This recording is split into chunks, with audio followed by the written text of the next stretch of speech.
ሰላም እንዴናችሁ ውድ የማን ዩናይትድ ኢትዮ ፋንስ ተከታታዮች በያላችሁበት ሰላማችሁ ይብዛ። በርካታ ስፖርታዊ መረጃዎችን ወደ እናንተ ይዘን መጣን። እስከ ፕሮግራማችን መጠናቂያ ድረስ አብራችሁን ቆዩ። ጁቬንቱስ የዘርጊስ ሁኔታ እየተከታተለ ይገኛል ተብሏል። በተጨማሪም ፌነርባቼ ጥያቄ ያቀረበ ሲሆን ሮማም ተጫዋቹ ላይ የቆየ ፍላጎት አለው። ተጫዋቹ ላይ ፍላጎት ያላቸው ቡድኖች እየጨመረ በመጣበት በዚህ ወቅት ማንቸስተር ዩናይትድ ትክክለኛው ዋጋ ካገኙ የዮሹዋ ዘርጊስን መሸጥ ይፈልጋሉ ተብሏል። ዝውውሩ መስኮቱ ከመዘጋቱ በፊት በዩናይትድ በኩል አንዳንድ እንቅስቃሴዎች ይጠበቃል። እስከ መስኮቱ መዝጊያ ድረስ ተጫዋቹ 2 ወይም 3 ተጫዋቾች ወደ ኦልድ ትራፎርድ የማምጣት ከፍተኛ እድል ይኖረዋል። ቹዋሚኒ ከሪያል ማድሪድ ጋር አዲስ ውል ለመፈረም በቃላት ደረጃ የተደረገ ስምምነት አለው። ይህ ስምምነት ባይሳካ እንኳን ለዩናይትድ ወሳኙ ነገር የተጫዋቹ ደግሞ ሳይሆን ሪያል ማድሪድ የሚጠይቀው የዝውውር ዋጋ ነው። የቦርንማውዙ አማካኝ ቴይለር አዳምስ የዝውውር ዋጋ ከዚህ ቀደም ከተገለጸው 35 ሚሊዮን ፓውንድ ከፍ ያለ እንደሆነ ይታመናል እና እንግዲህ ቤን ጃኮብ ዩናይትድ ስታንድ ላይ ቀርቦ ማንቸስተር ዩናይትድን የተመለከቱ ሀሳቦችን በዚህ መልኩ አንስተዋል።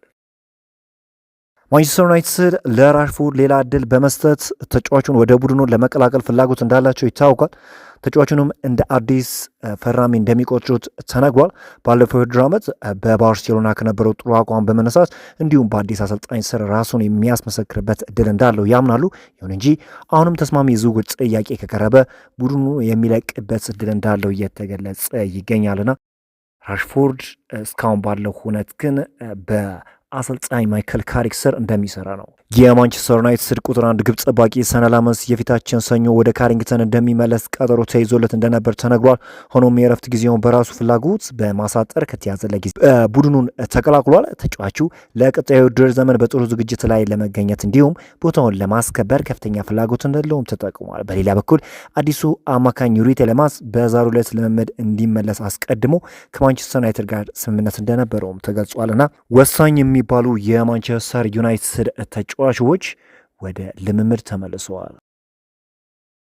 ማንቸስተር ዩናይትድ ብራዚላዊውን የፊት መስመር ተጫዋች ኢጎር ቲያጎ ለማስፈረም ፍላጎት እንዳለው ተገልጿል። ሆኖም በዝውውሩ ዙሪያ እስካሁን ድረስ ይፋዊ ንግግሮች አልተካሄዱም። ቀይ ሰይጣኖቹ በዝውውር መስኮቱ የአጥቂ ስፍራ ተጫዋች ለማስፈረም እየሰሩ እንደሚገኙ ይታወቃል። ከኢጎር ቲያጎ ጎን ለጎን እንግዲህ የኮንሴሳውንም ዝውውር እየተመለከቱት እንዳለው የሚታወቅ ጉዳይ ነው።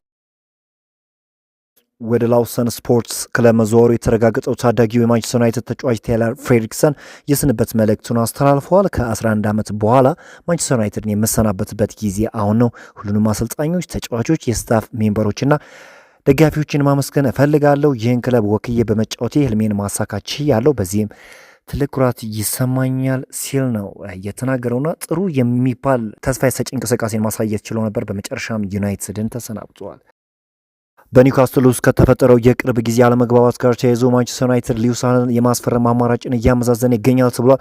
ዩናይትድ ሃለን የሉክ ሾው የረጅም ጊዜ ተተኪ ለማድረግ ተስማሚ ተጫዋች አድርጎም ይቆጥረዋል ተብሏል እና እንደሚታወቀው እንግዲህ ሊዩስ በኒውካስትል ዩናይትድ ቤት በጣም ድንቅ ብቃትን ካስመለከቱ ተጫዋቾች ውስጥ በግንባር ቀደምነት ይጠቀሳል። አሁንም ቢሆን በማንቸስተር ዩናይትድ የዝውውር ራዳር ውስጥ የሚገኘውና ዩናይትዶች ወደፊት እንግዲህ በሉክ ሾው ቦታ ሊያስፈርሙት ከሚፈልጉ ተጫዋቾች ውስጥ በግንባር ቀደምነት ይጠቀሳል። ዩናይትድ በዚህ ዝውውር እንኳን ተጫዋቹን ማግኘት ባይችል እንኳን በቀጣዮቹ ዝውውሮች የግላቸው ለማድረግ ይሰራሉ ተብሎ ይጠበቃል። ማንቸስተር ዩናይትድ እንግዲህ በቀጣይ ከአትሌቲኮ ማድሪድ፣ ፒኤስጂ፣ ሊድስ እና ኤሲ ሚላን ጋር የሚያደርጋቸው ጨዋታዎች የሚያስተላልፉ ጣቢያዎች ታውቋል። በሚሊዮኔታ የሚያገኙት እነዚህን የአቋም መፈተሻ ጨዋታዎች በእንግሊዝና አንዳንድ የኤዥያ ሀገራት ሽፋን የሚያገኘው የማንቸስተር ዩናይትድ ቴሌቪዥን ጣቢያ ወይም ኤምዩቲቪ በህጋዊነት ያስተላልፈዋል ተብሏል። በተጨማሪም ከሊድስ ጋር የሚደረገውን ጨዋታ የሊድስ ዩናይትድ ጣቢያ ኤልዩቲቪ እና ፕሪሚየር ሊግ ሽፋን የሚሰጡት ይሆናል ተብሏል እና በዚህ አፕሊኬሽን በመጠቀም እንግዲህ ይህንን ጨዋታ እንድትከታተሉት ጋብዛለሁ። ማንቸስተር ዩናይትድ እንግዲህ እንደሚታወቀው በራፋኤል ሊዮ ዝውውር ዙሪያ በርካታ ስራዎችን ሲሰራ እንደነበረ ይታወቃል። ምንም እንኳን ተጫዋቹን የግላቸው ባያደርጉም አሁን የወጣው መረጃ በተለይም ቤን ጃኮብ ይዞት የወጣው መረጃ እንደሚጠቁመው ከሆነ ተጫዋቹ ራሱ ወደ ኦልድ ትራፎርድ ማቅናት እንደሚፈልግ ነው እየተገለጸ የሚገኘው።